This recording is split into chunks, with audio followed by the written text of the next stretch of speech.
Assalamualaikum warahmatullahi wabarakatuh. Masih bersama BD Obat, salam olahraga.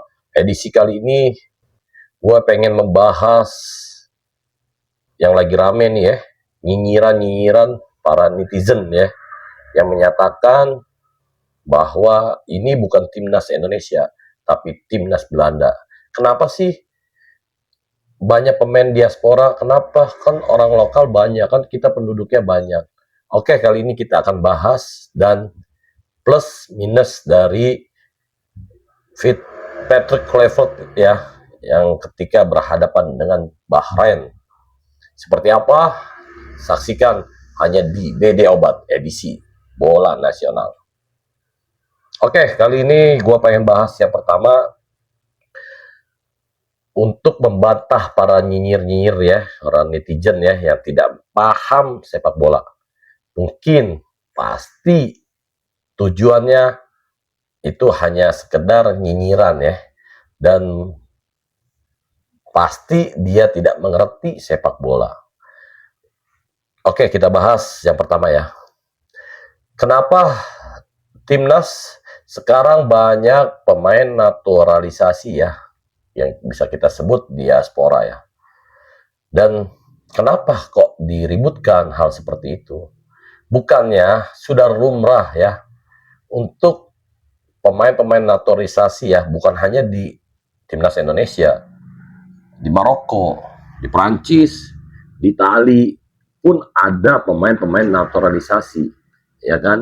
Dan saya katakan sekali lagi, ini bukan naturalisasi yang pernah dipakai oleh para para petinggi dan ketua PSSI terdahulu ya, yang menggunakan pemain-pemain ada yang dari Afrika, bahkan dari Uruguay, bahkan mereka itu tidak ada keturunan darah dari Indonesia ya, mau dari ibunya, mau dari bapaknya, bahkan dari nenek dan kakeknya tidak ada. Tapi kan untuk yang sekarang yang dilakukan oleh Pak Erick Thohir selaku ketua PSSI melakukan gebrakan, dan pernah ditanya Pak Erick Thohir ya di DPR kalau nggak salah, kenapa Bapak banyak pemain-pemain naturalisasi? Apa ya manfaatnya dan apakah ini akan berkelanjutan? Pak Erick Thohir menjawab dengan gamblang, dia menyatakan, kita ambil garis bawahnya, bahwa yang dilakukan Pak Erick Thohir adalah dengan naturalisasi pemain keturunan ini adalah jangka pendek. Karena kita sudah memasuki ke round ketiga ya, kualifikasi Piala Dunia zona Asia. Dan alhamdulillah sekarang kita berada di posisi keempat dan ada harapan untuk posisi kedua dan ada harapan untuk bisa hadir ya di kancah Piala Dunia 2026 dengan zona playoff di posisi 3 dan 4 ya. Bakal kita akan bisa mendapatkan zona playoff ya. Mudah-mudahan Indonesia berhasil ya. Dan menurut saya nyinyiran-nyinyiran seperti itu sampah ya. Kenapa? Karena pemain-pemain naturalisasi pun berhak ya, yang dilakukan oleh Pak Erick Thohir ini mencari bakat pemain sepak bola dari keturunan Indonesia ya, dinaturalisasi karena ada darahnya ya, ada yang kalau nggak salah dari Maluku, ya kan, dari Jakarta, ya kan, darah Jawa. Itu saya rasa mereka itu layak untuk membela tanah kelahiran nenek moyangnya. Dan bahkan ya saya lihat pemain-pemain yang sudah bermain ini memiliki jiwa mental nasionalisme yang tinggi juga ya ketika berhadapan dengan musuh-musuh timnas ya. Mereka bermain Spartan, mereka bermain ngotot, ya kan? Tidak ada bahasa mereka membela timnas ini hanya untuk batu loncatan, untuk karir lah, untuk bla bla. Tidak. Semata-mata mereka ingin menunjukkan bahwa timnas Indonesia mampu bicara banyak di kancah sepak bola, terutama di Piala Dunia nanti ya. Saya rasa itu kan hak mereka ya, sebagai warga negara Indonesia juga.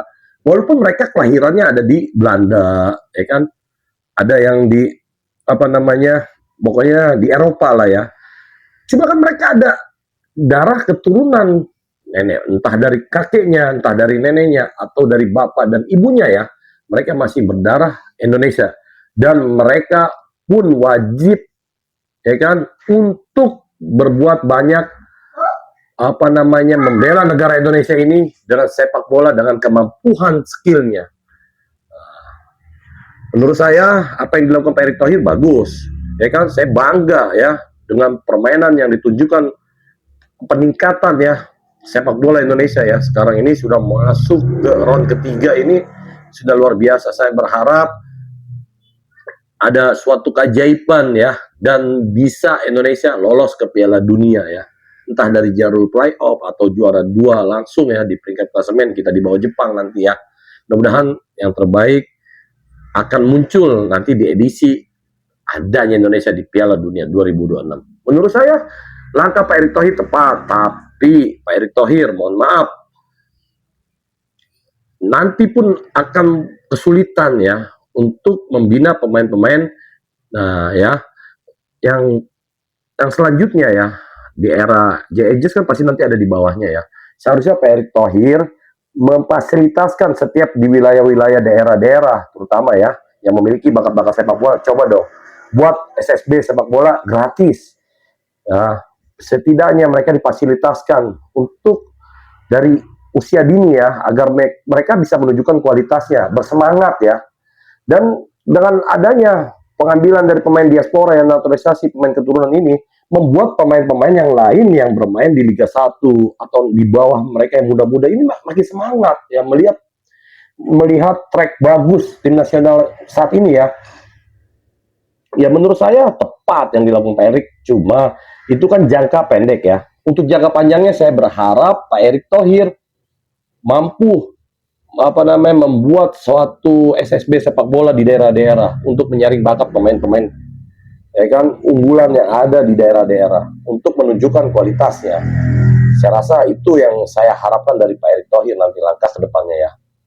Untuk pemain diaspora lanjutkan ya semangatnya dan terus Pak Erick Thohir cari bakat-bakat pemain sepak bola yang ada di luar ya, yang punya keturunan ya, yang ada darah dari Indonesianya ya, agar mentalitas mereka, nasionalisme mereka ada ya ketika membela timnas ya, karena mereka ada keturunan ya, bukan yang dilakukan PSSI yang terdahulu menaturalisasi pemain yang hanya bagus di liga ya dari mana Uruguay karena lantas mereka jago tidak ada keturunannya ya, itu kurang tepat. Ini yang saya lihat yang dilakukan Pak Erick Thohir tepat.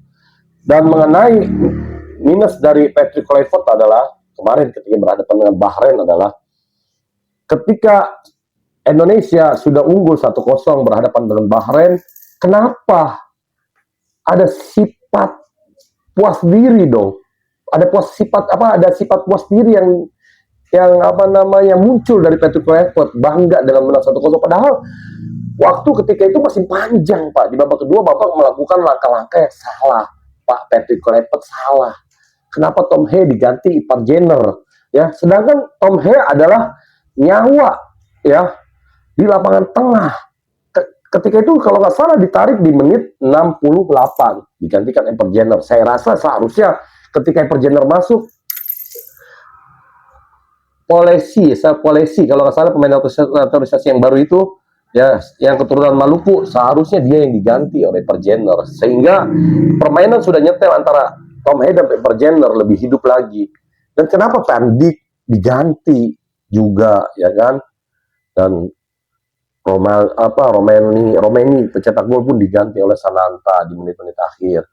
Kenapa Orat Mangun diganti juga, padahal kan Orat Mangun kemarin itu dia ya Wak Haji itu padahal ketika berhadapan dengan Australia dia tidak main, harusnya dikasih pool dong main Pak.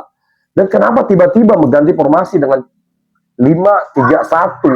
Seharusnya konsisten dong Pak, pemain tengah digantikan dengan pemain tengah lagi ya, pemain depan yang punya kualitas dong. Kalau memang tidak ada punya kualitas ya dipertahankan Romane itu ya. Hati-hati Pak, 1-0 itu rentan bisa 1-1 karena kita pernah menyaksikan ketika berhadapan dengan Bahrain di menit-menit akhir kita akhirnya skor 2-2 ya. Seharusnya langkah ke depan nanti Patrick Kluivert lebih apa namanya, minimal penguasaan bola ya Pak untuk mengelamakan waktu, bukan berani mengganti pemain sampai-sampai semua pemain sudah diganti.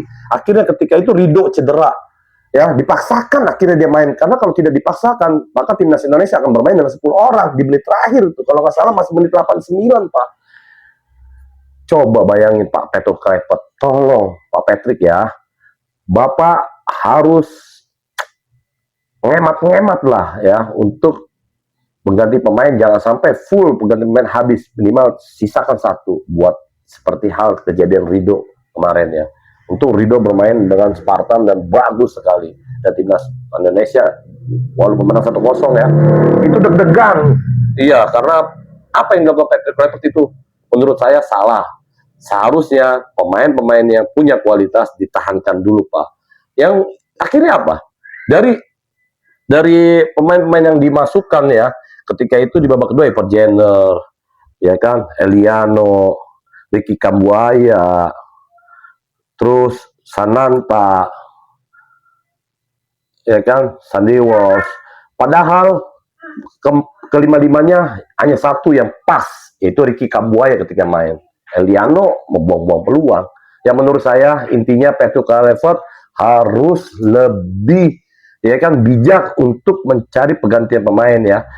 Pemain yang lebih ditunjukkan yang lebih kualitas. Kalau emang mau bertahan ya, minimal di menit-menit akhir Pak. Jangan di menit 70 Bapak sudah pergantian pemain untuk bermain bertahan.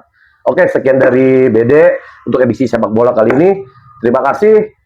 Pokoknya maju terus sepak bola Indonesia. Untuk para pemain diaspora, pemain keturunan yang sudah bermain di timnas, dinyinyir-nyinyirin, biasa aja, itu wajar ya, karena pro dan kontra, dan mereka pasti tidak paham sepak bola yang nyinyir-nyinyir seperti itu. Oke, salam olahraga, terima kasih dari BD. Assalamualaikum warahmatullahi wabarakatuh. Salam olahraga, maju terus timnas Indonesia, Garuda di dadaku. Bravo sepak bola.